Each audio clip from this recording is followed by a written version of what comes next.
시편 22편 1절로 21절까지 한 목소리로 읽겠습니다. 내 하나님이여 내 하나님이여 어찌 나를 버리셨나이까. 어찌 나를 멀리하여 돕지 아니하시오며 내 신음소리를 듣지 아니하시나이까.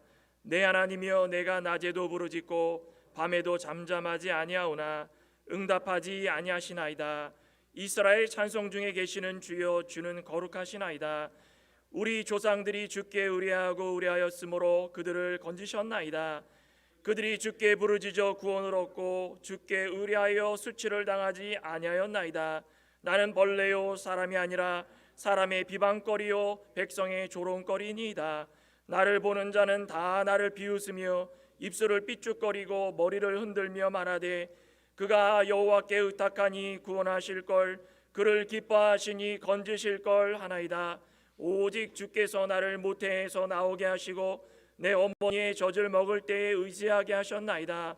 내가 날 때부터 주께 맡긴 바 되었고 모태에서 나올 때부터 주는 나의 하나님이 되셨나이다. 나를 멀리하지 마옵소서. 환난이 가까우나 도울 자 없나이다. 많은 황소가 나를 에워싸며 바산의 힘센 소들이 나를 둘러쌌으며 내게 그 입을 벌림이 찢으며 부르짖는 사자 같으니이다. 나는 물같이 쏟아졌으며 내 모든 뼈는 어그러졌으며 내 마음은 밀랍 같아서 내 속에서 녹았으며 내 힘이 말라 질그릇 조각 같고 내 혀가 입천장에 붙었나이다. 주께서 또 나를 죽음의 진토 속에 두셨나이다. 개들이 나를 에워쌌으며 악한 무리가 나를 둘러 내 수족을 찔렀나이다. 내가 내 모든 뼈를 셀 수 있나이다. 그들이 나를 주목하여 보고 내 겉옷을 나누며 속옷을 제비뽑나이다. 여호와여 멀리하지 마옵소서. 나의 힘이시여 좋게 나를 도우소서. 내 생명을 칼에서 건지시며 내 유일한 것을 개의 세력에서 구하소서. 나를 사자의 입에서 구하소서. 주께서 내게 응답하시고 들소의 뿔에서 구원하셨나이다. 아멘. 12월 첫째 주입니다. 벌써 이렇게 2024년도가 이렇게 흘러가고 있습니다. 제가 연초에 한번 이런 말씀을 드린 적이 있는데 미국 시계는 더 빠른 것 같다. 제가 이렇게 쫙 뒤를 둘러보면 바쁘게 사십니다. 바쁘게 사시는 모습을 볼 때마다 시간이, 한국도 많이 바쁜데 미국의 한인 동포 사회에서는 쉴 새 없이 계속 돌아가다 보니까 시간이 어떻게 가는지 잘 모르겠습니다. 2024년 시작하면서 우리 여기 붙어있는 대로 전신갑주를 입자 이 표어대로 각오하면서 또 기도의 제목도 쓰고, 혹시 기도의 제목 성경책에 끼워놓고 아직도 계신 분 계십니까? 우리 송구영신 예배 때 한번 꺼내보고 싶은데, 자 각오를 하면서 시작을 했는데 벌써 12월입니다. 세월이 이렇게 빨리 흘러가는데 우리 장로님들, 권사님들, 우리 성도님들 어떻게 지내시고 계시는지 하나님은 다 아시고 계시지 않겠습니까? 마지막까지 힘쓰시기를 부탁드리겠습니다. 12월이면 예수님의 탄생이 있는 날이죠. 예수 그리스도의 탄생을 기념하면서 기억하고 찬양으로 영광 돌리는 그런 날인데, 그래서 오늘 시편 22편을 묵상하다가 좀 같이 좀 나눠봐야 되겠다, 그런 마음으로 오늘 말씀을 함께 읽었습니다. 말씀의 제목은 나를 멀리하지 마옵소서입니다. 우리 같이 한번 따라 볼까요? 나를 멀리하지 마옵소서. 나를 멀리하지 마옵소서. 이 시는 여기 오늘 그 앞에 1절 전에 다윗의 시 인도자를 따라 아엘 레살에 맞춘 노래, 그렇죠? 아엘 레살이라는 거는 이 사슴, 그 당시의 사슴을 주제로 해서 어떤 은과 운과 유를 붙여가지고 시를 만들었던 것 같습니다. 근데 이게 그 당시에는 조금 그 뭐랄까요, 세상 말로는 좀 우울하고, 그죠?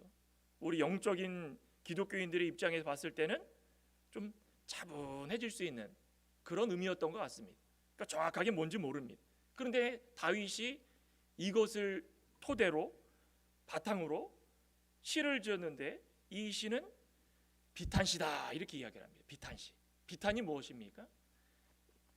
나의 과거를 돌아보면서 가슴을 치며 내 잘못했던 거 용서 구하고 앞으로 잘할 수 있게끔 하나님께 간구하고, 그런 게 비탄 아니겠습니까?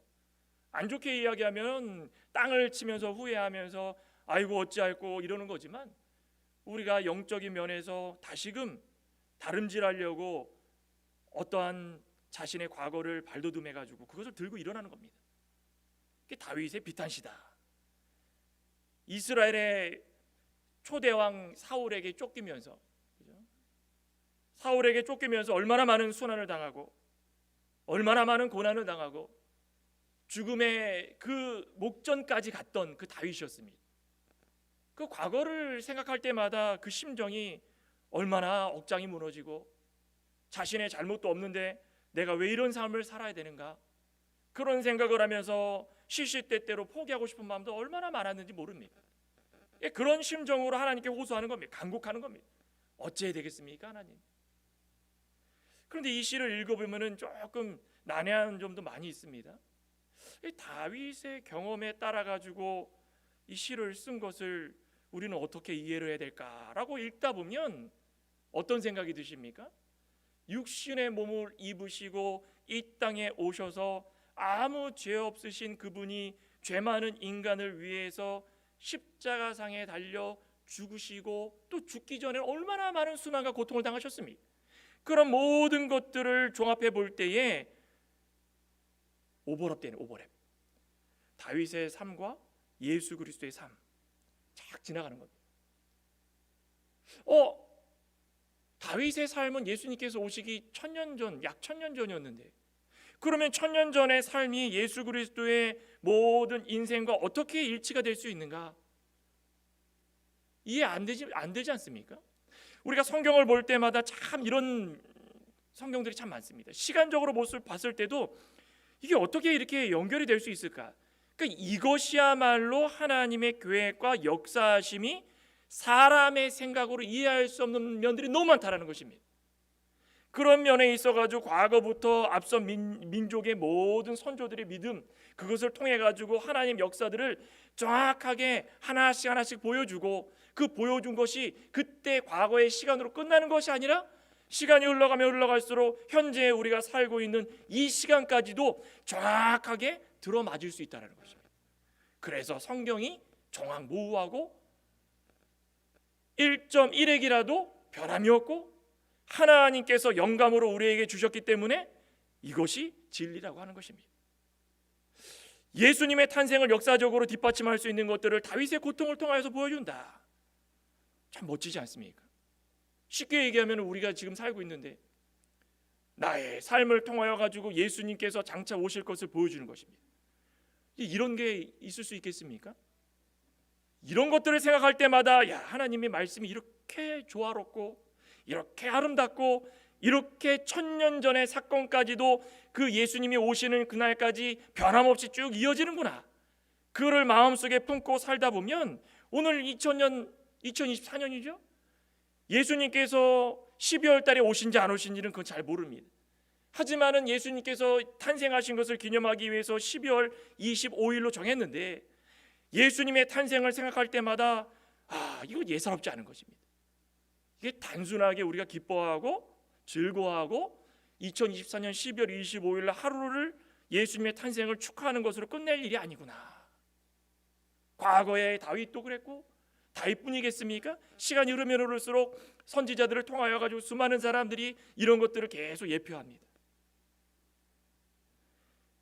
예수님의 탄생을 역사적으로 뒷받침하는 이 다윗의 시를 통해 가지고 다시 한번 예수님의 순환을 상상해보고, 그죠? 어떻게 순환당하셨을까?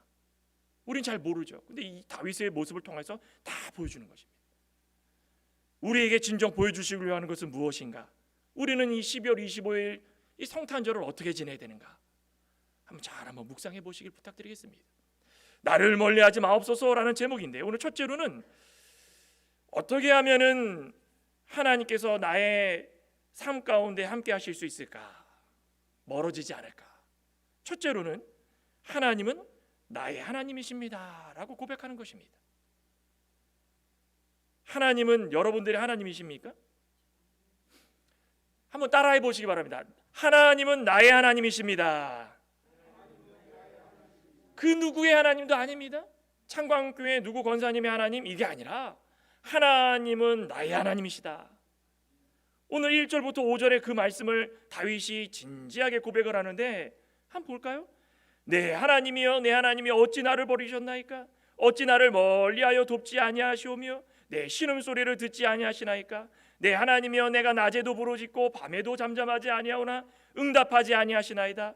이스라엘의 찬송 중에 계시는 주여 주는 거룩하시나이다. 우리 조상들이 주께 의뢰하고 의뢰하였으므로 그들을 건지셨나이다. 그들이 주께 부르짖어 구원을 얻고 주께 의뢰하여 수치를 당하지 아니었나이다. 무슨 설명이 필요하겠습니까? 하나님이여 하나님이여 그 앞에 내 하나님이여 내 하나님이여 나의 하나님이라는 것입니다. 내 하나님이여 내 하나님이여 어찌 나를 버리시나이까? 어디서 많이 들어본 고백 아니겠습니까? 어디서 들어보셨습니까? 우리 복음서 마태복음과 마가복음 우리 예수 그리스도의 십자가 순환이 있는 그때 예수님께서 십자가상에 달려 있으시면서 단 7마디를 하십니다. 그래서 우리는 그걸 가상칠언이다 이렇게 이야기하죠. 그때 예수님께서 하셨던 말씀과 똑같다라는 것입니다. 예수님께서 슬프거나 고통을 이겨낼 수 없을 만큼 의지가 약하신 분이 아닙니다. 예수님께서 슬프다고 절망하실 분이 아니십니다. 예수님께서 아프다고 아픈 표현을 하실 분이 아닙니다. 완전하신 하나님이 우리의 인간의 몸을 입고 오셨기 때문에 인간이라기보다 하나님이시지만 인간의 몸을 입고 오셨기 때문에 인간의 고통까지도 느끼실 수 있는 분입니다. 그런데도 불구하고 그거 다 참고 견디시고 십자가상에서 단 7마디를 하시는데 그때 하신 한마디가 내 하나님 어찌 나를 버리시나이까? 원망이겠습니까? 아닙니다. 하나님께서 계획과 섭리 가운데 인도해 주시는 그 모든 일 가운데에 하나님께 맡기는 것입니다. 하나님의 뜻이 이러하다면 하나님이 저를 못 박아서 피 흘리시고 죽음을 통하여서 죽음을 이기게 하실 거라면 저는 그것을 의뢰하고 신뢰하겠습니다. 1000년 전에 다윗이 했던 말과 행동을 그대로 따르는 것이 아닙니다. 예수님이 왜 다윗을 따라하겠습니까? 그래서 신기하다는 것입니다. 예수님께서 이 모습을 과거 1000년 전에 다윗의 모습을 통해서 예표 그림자로 보여주신 거. 그림자로 우리 사람이 이렇게 길거리를 지나다 보면 햇빛이 쨍한 날 그림자가 있죠. 지금도 그림자가 보입니다. 그죠? 그림자는 무슨 실체가 있는 것입니까? 없는 것입니까? 실체가 있죠. 저라는 실체가 있기 때문에 그림자가 따라 움직이는 겁니다. 예수님께서 다윗의 모습을 통하여 가지고 그림자로 보여준 그림자로 장차 예수님께서 오셨을 때에 이렇게 될 것이라는 것을 1000년 전에 다윗의 모습을 통해서 쭉 보여주시는데 어떻게 이렇게 신기한지 정확하게 들어맞는 겁니다. 하나님의 놀라우신 그 크신 계획과 섭리 가운데에 한치의 오차도 없이 시간적으로 봤을 때도 너무 멀리 떨어져 있지만 그 멀리 떨어져 있는 시간이 그렇게 멀게 느껴지지 않을 정도로 예수님께서 십자가상에서 다 그대로 보여주신 것입니다. 하나님의 독생자, 하나님께서 아끼시는 독생자이신 그 성자 하나님 예수 그리스도께서 하나님의 택정하신 백성들을 불쌍히 여겨주셔가지고 그 고난 가운데 민 것입니다. 가라. 예수님께서 그 미름 당했을 때는 어떻게 합니까? 못 가겠습니다 그랬습니까? 완전한 순종을 완전한 순종. 빌립보서 2장에 보면 완전한 순종이라 그랬죠.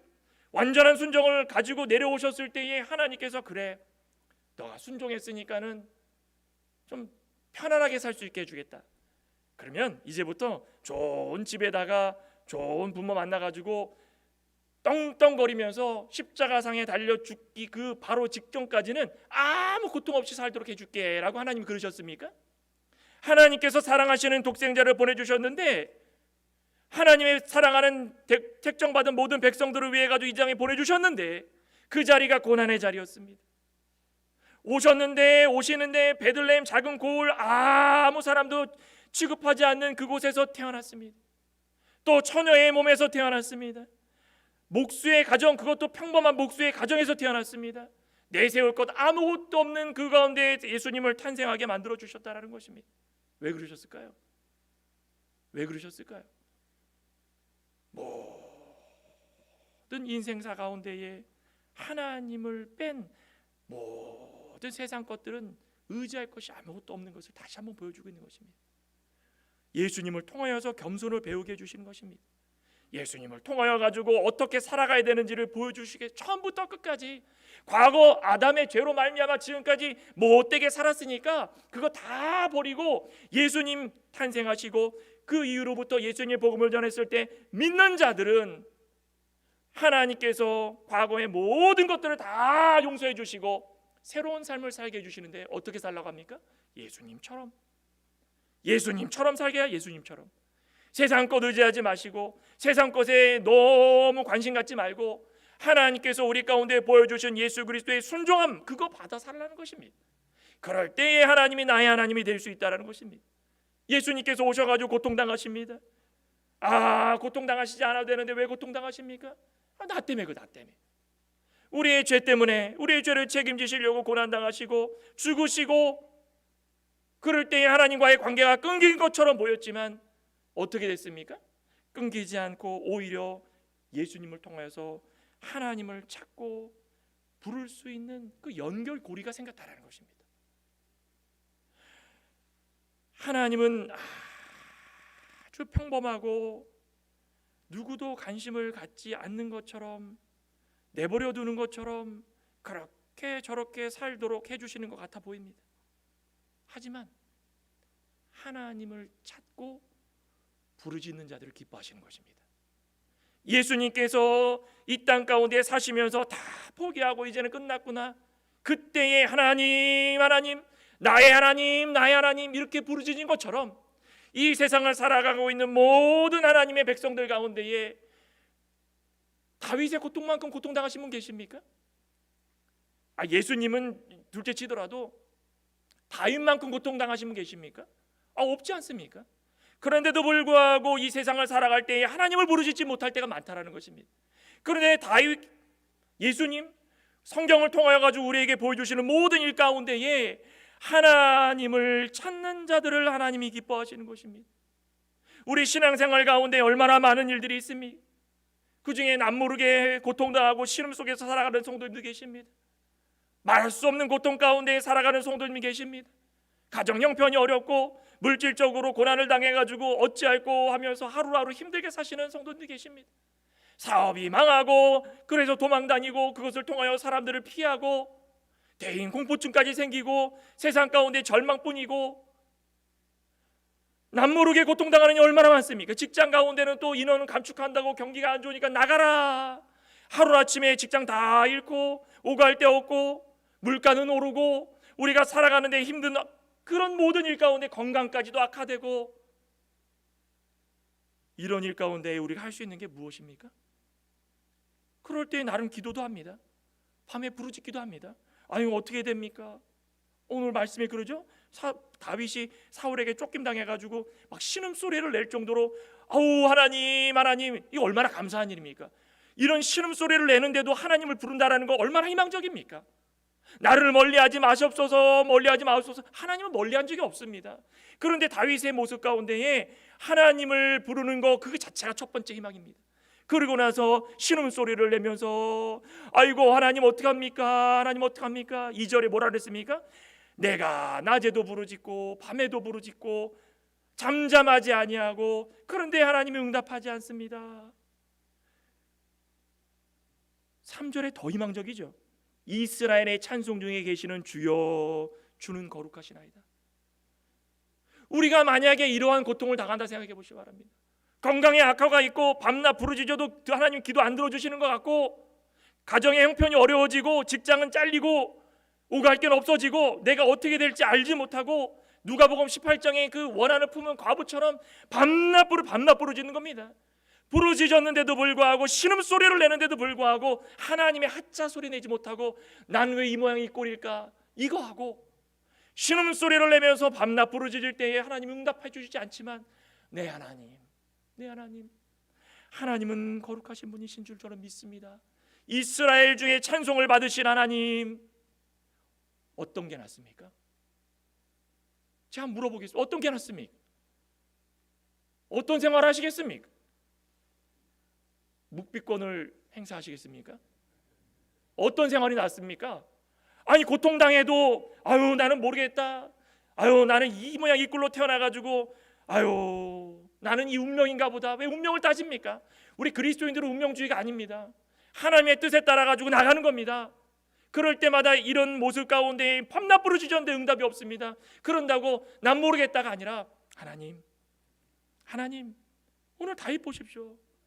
다윗의 첫 번째 고백이 바로 그겁니다. 하나님은 거룩하신 분이십니다. 다윗의 입에서 하나님을 놓친 적이 한 번도 없다라는 것입니다. 하나님 소리를 안 한 적이 없다라는 것입니다. 사울이 쫓아올 때도 하나님 어떻게 할까요? 사울이 자기를 죽이려고 달려들어도 하나님 어떻게 할까요? 발신을 해도 하나님 어떻게 할까요? 1.1핵이라도 거짓이 없으신 하나님의 말씀 가운데서 늘 하나님을 의지하고 하나님의 뜻에 따라서 의를 이루어나가기 위해서 고백하는 이 다윗의 고백이 저와 여러분들의 고백이 되시길 소망합니다. 얼마나 감사합니다.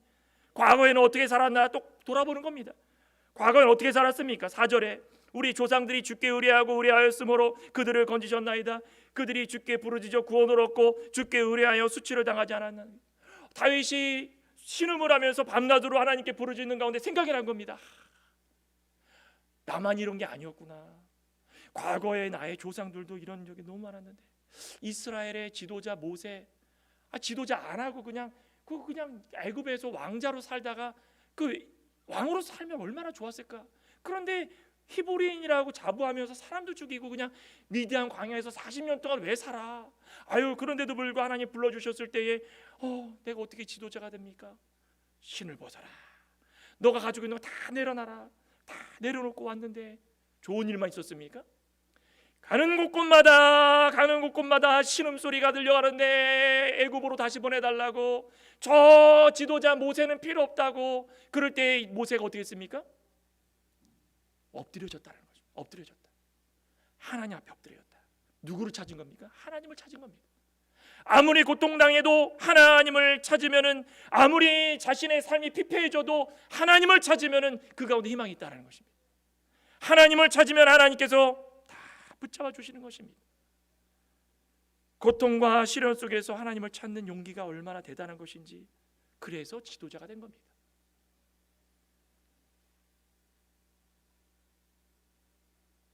주께 부르짖어 구원을 얻고 주께 의뢰하여 수치를 당하지 아니하였나이다. 하나님을 부르짖을 때마다 이런 모습 하나님께서 우리에게 보여주시는 것입니다. 그런데 이렇게까지 각오하는데도 어떤 일이 벌어집니까? 6절, 나는 벌레요 사람이 아니라 사람의 비방거리요 백성의 조롱거리다. 나를 보는 자는 다 나를 비웃으며 입술을 삐죽거리고 머리를 흔들며 이렇게 말합니다. 그가 여호와께 의탁하니 구원하실 걸, 그를 기뻐하시니 건지실 걸. 비꼬는 겁니다. 다윗이 이렇게까지 하나님을 놓지 않고 부르짖으면서 힘들어도 밤낮 부르짖을 때마다 응답이 없어도 주여 주는 거룩하신 분이십니다.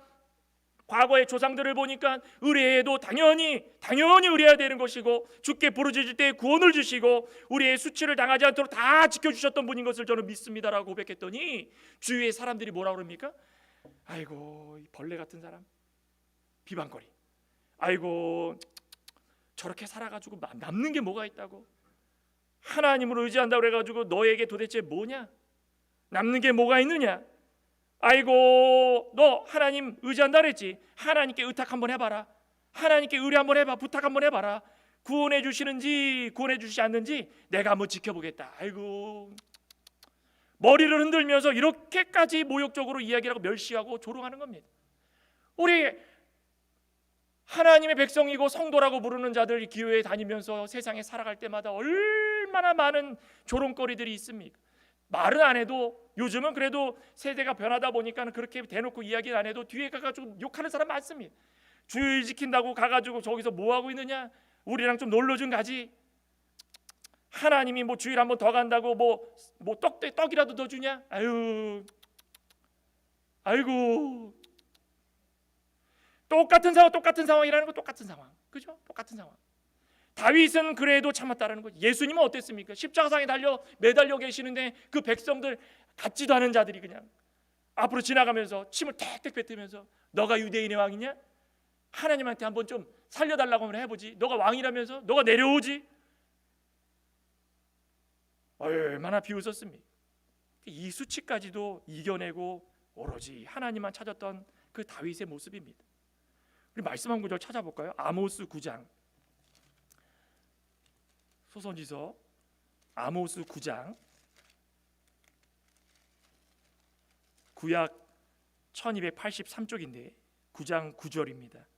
보라, 내가 명령하여 이스라엘 족속을 만국 중에서 체질하기를 채로 체질한같이 하려니와 그 한 알갱이도 땅에 떨어지지 아니하리라. 믿으십니까?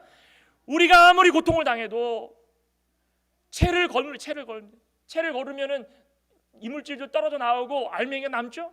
하나님께서 우리 사랑하는 백성들 고통당하는 거 다 아십니다. 자, 채를 가지고 흔들어대는 겁니다. 그럴 때마다 얼마나 어지럽습니까? 어지러워, 힘들어요.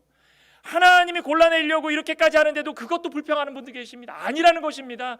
흔들어댈 때마다 힘들어도 참고 견디고 하나님이 더 좋은 거 주시겠지.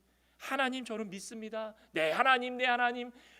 딱 됐더니 알갱이만 알곡만 남는 겁니다. 알곡만. 저와 여러분들이 그런 모습으로 당당하게 세상을 살아가시길 소망합니다. 하나님이 나의 하나님인 걸 믿을 때에 나를 하나님이 멀리 세워놓지 아니하시고 가깝게 부르시는 것입니다. 그리고 두 번째는 나의 형편을 누구보다 잘 아신다라는 겁니다. 11절 볼까요? 오늘 본문입니다. 9절부터 보면 오직 주께서 나를 모태에서 나오게 하시고 내 어머니의 젖을 먹을 때에 의지하여 젖을 먹을 때 모태에서부터 나와가지고 젖을 먹을 때에 의지하게 하셨다라는 것은 뱃속부터 시작해가지고 하나님께서 다윗을 사랑하고 선택했다라는 것입니다. 요즘 말로 이야기하면 모태신앙. 이 모태신앙이 그닥 그렇게 좋은 건 아닙니다. 모태신앙이라고 해가지고 교회 잘 다니고 믿음 좋은 분 많이 못 봤습니다. 모태신앙이라는 것이 단순히 그런 것이 아니라 바로 이걸 말하는 것입니다. 내가 날 때부터 주께 맡긴 바 되었고 모태에서 나올 때부터 주는 나의 하나님이 되셨다. 이거 이렇게 될 때에 모태신앙이건 후에 믿었건 간에 회심을 했건 간에 어떻게 될 수 있는 것입니까? 하나님이 나를 멀리하지 않는다는 것입니다. 11절에 나를 멀리하지 마옵소서. 환난이 가까우나 도울 자가 없나이다. 환난이 가까우나 도울 자가 없나이다. 기도에 응답이 있었습니까? 기도를 밤낮에도 응답이 없었습니다. 가장 먼저 드는 생각이 무엇입니까? 하나님 나를 버리셨나? 하나님 내가 그렇게 믿음이 좋지 않은가? 내가 왜 이러지? 하나님 내 편이 아니신가? 내가 지금까지 10년 20년 믿음 생활해가지고 기도에 응답을 받은 적이 없는데 하나님 과연 이게 맞는 것인가? 그럼 나는 택정받은 자가 아닌가? 오만 가지 생각이 나는다라는 것입니다. 다윗의 주변의 친구들, 다윗의 주변의 신하들, 심지어 아들까지도 배신. 다윗이 믿음을 지키면서 살아가는데 도망가는 수치를 당하고 도망갈 때에 그냥 도망갔습니까? 사울의 친족 시므이가 저주를 내뿜고 그걸로 끝냈습니까? 자신의 모사였던 아히도벨이 배신을 하게 되고 자신의 오른팔이었던 요압이 자신의 생애 마지막에 배신하게 되고 그것뿐입니까? 압살롬에게 도망갈 때에 시바라는 버러지, 말 그대로 버러지 같은 취급도 안 하는 그 종이 쫄래래 와가지고 다윗을 높이는 것처럼 하지만 다윗을 속여가지고 땅 뺏으려고 그런 거, 땅 뺏으려고. 다윗이 그런 모습을 당할 때마다 그런 종까지도 와가지고 자신을 그냥 모멸하고 수치를 당하게 만들고 이럴 때 하나님이 기도를 하는데도 불구하고 하나님 기도 들어주셨습니까? 하나님 제 심정 보셨습니까? 제 심정을 아신다면 제 기도를 좀 들어주십시오. 내가 이렇게 수치를 당하고 모멸을 당하는데 하나님 제 기도 안 들어주십니까? 어떻게 수치당했습니까? 12절에 많은 황소가 나를 에워싸며 바산의 힘센 소들이 나를 둘러쌌으며 내게 입을 벌림이 찢으며 부르짖는 사자 같으니이다. 나는 물같이 쏟아졌으며 내 뼈는 어그러졌으며 내 마음은 밀랍 같아서 내 속에서 녹아졌으며 내 힘이 말라 질그릇 조각 같고 내 혀가 입천장에 붙었나이다. 주께서 또 나를 죽음의 진토 속에 두셨나이다. 개들이 나를 에워쌌습니다. 힘센 소가 그냥 들러붙어가지고 자신을 그냥 막 밀어붙이는 것 같고 얼마나 고통스럽습니까? 보기만 해도 고통스러운 겁니다.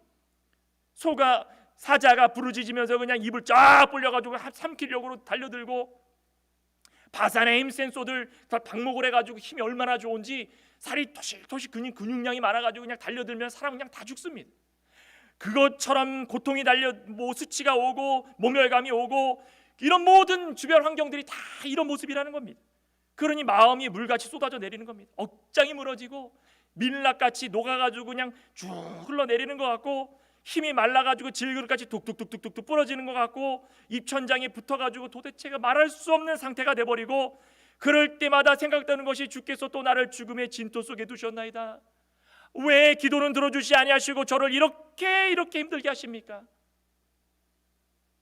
저 여러분들도 이렇게 기도하십니까? 예수님도 총독 빌라도가 예수님이 죄 없다고, 그죠? 내가 죄를 찾지 못하겠다.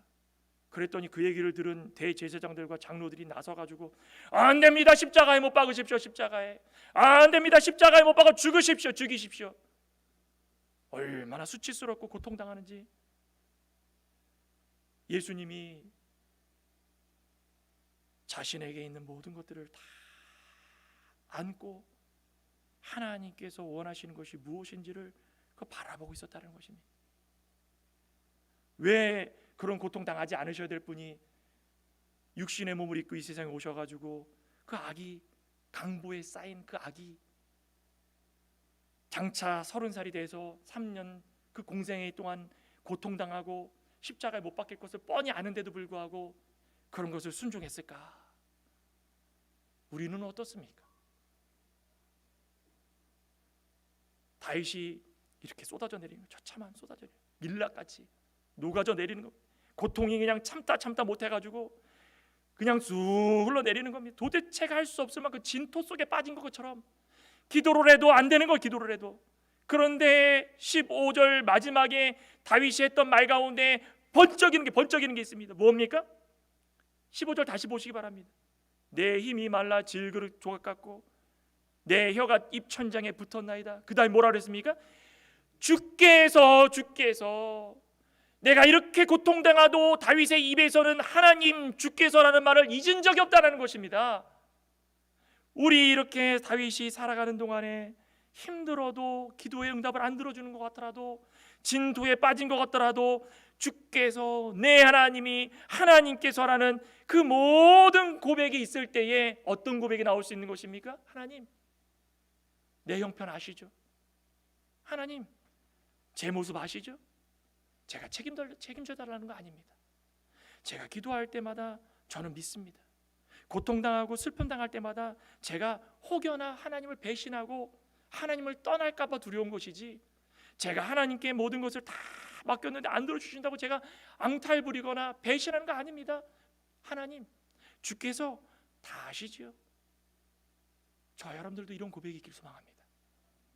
힘든 인생 가운데에 딱 한마디입니다. 기도에 응답이 없는 것처럼 보여도 하나님, 제 형편 아시죠? 제가 무슨 일을 하든 간에 하나님께서 아시는 거 저는 압니다.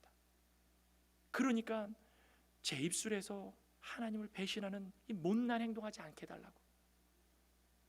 예수님이 7마디를 십자가에서 하실 때도 예수님께서 원하시는 건 단 한 가지였습니다. 하나님의 뜻을 이루게 하는 것이었습니다. 그랬더니 19절에 뭐라 그랬습니까? 여호와여 멀리하지 마옵소서. 나의 힘이시여 속히 나를 도우소서. 내 생명을 칼에서 건지시며 내 유일한 것을 개 세력에서 구하소서.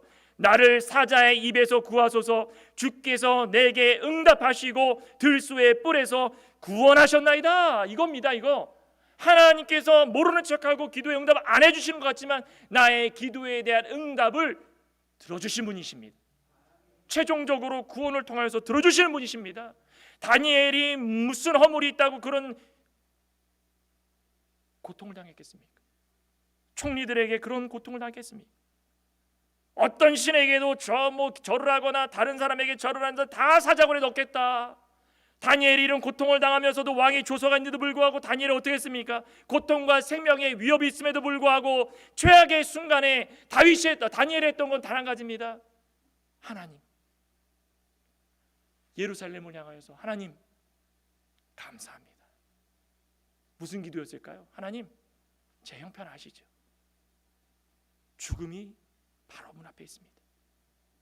무릎을 꿇고 하루에 3번씩 하나님, 제 형편 아시죠? 기도한 것입니다. 하나님은 이런 자를 기뻐하시고 안아주십니다. 멀리하지 않으십니다. 성탄절이라고 마냥 좋아할 일이 아닙니다. 예수님께서 이 세상에 오신 이유와 목적이 무엇인지를 다시 한번 깨달으며 우리 가운데서 어떻게 살아가야 되는가, 조금 어려움에 있더라도 하나님 저 멀어지네요. 하나님 멀어지네요. 어떻게 저를 버리십니까가 아니라 저를 멀리하지 마옵소서. 힘들어도 하나님 제 형편 아시죠? 어려워도 하나님 제 형편 아시죠? 예수님께서 이 땅에 보내주신, 이 땅을 지켜주시고 이 땅에 내려오신 그 이유와 목적, 저 때문이죠. 하나님 아시죠? 이런 모습으로 12월 한 달간 하나님을 기억하시는 저와 여러분 되시기를 간절히 소망합니다. 기도하시겠습니다. 하나님 감사합니다. 하나님 저희의 형편을 아시지요. 우리가 밤낮 기도하고 부르짖어도 하나님의 응답이 없고, 애를 써도 헛된 것 같고, 열심히 해도 나에게 돌아오는 게 아무것도 없고, 해도 끝이 없는 것 같은데, 근데 왜 우리가 하나님을 믿고 예수님을 구주로 믿고 구원의 은총에 감사하며 이 세상을 이렇게 살아갈까요? 세상 사람들은 비웃고 조롱하고, 하나님이 어디 계시냐, 하나님이 계시다면 너의 형편이 왜 이 모양이냐, 이렇게 주변에서 조롱을 해도 우리는 참고 견딜 수 있었던 것은 하나님이 우리 형편 아시지요? 그거였습니다.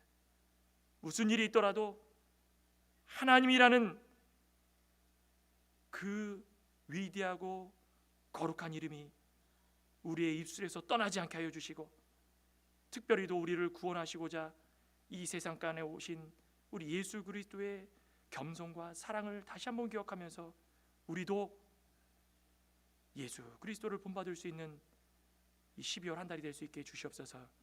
예수님의 이름으로 기도드리옵나이다. 아멘.